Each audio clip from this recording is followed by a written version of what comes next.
any other thing from the tower, from the bell tower. And so it's just finding balance.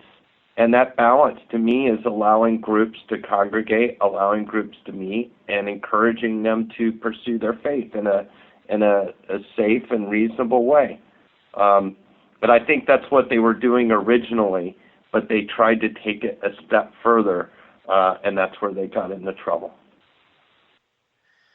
Dan, I hear what you're saying about the difference between students of different faiths, about tolerance, things like that. But in terms of running the school as a business, Duke is not, they were based on a Methodist tradition, but it's not a school of theology. It's a secular school.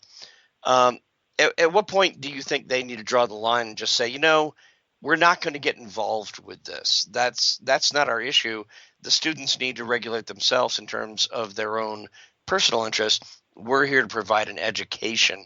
Can they provide a stronger message like that without driving away, to put it crudely, their core client base? Well, I think most universities, and I do a fair amount of work with universities on these kinds of things, most of them, if you want to have an organization on campus, it needs to be sanctioned in some way. That doesn't mean the university is running it. Usually it's student-run with a sponsor from the faculty.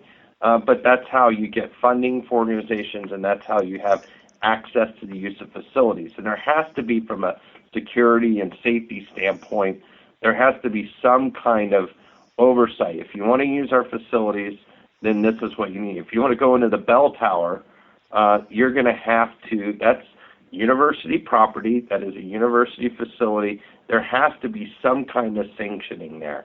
And so I think there is a distinction, though. I don't see that the university is telling these student groups how they conduct their business or not.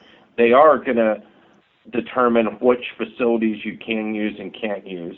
And that's pretty much the extent of it. And that's what I see here. It's really, Duke has not said what Muslim students can practice or they can't practice. They've only said that they can't use this one particular structure on campus to project a message through speakers. And so I think that's a real distinction. And if they do get into the business of trying to drive the agenda of student groups and organizations, then I think there is a real problem. And if that is what they're doing, then I'm not aware of it, but that would cause great concern.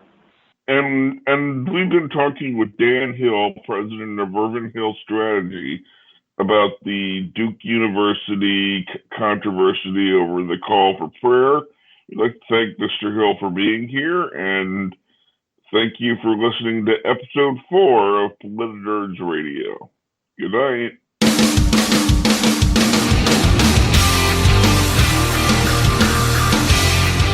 This show is copyright by VLR Media. All opinions of hosts, panelists, and guests are their own and may not reflect the opinion of VLR Media or anyone else.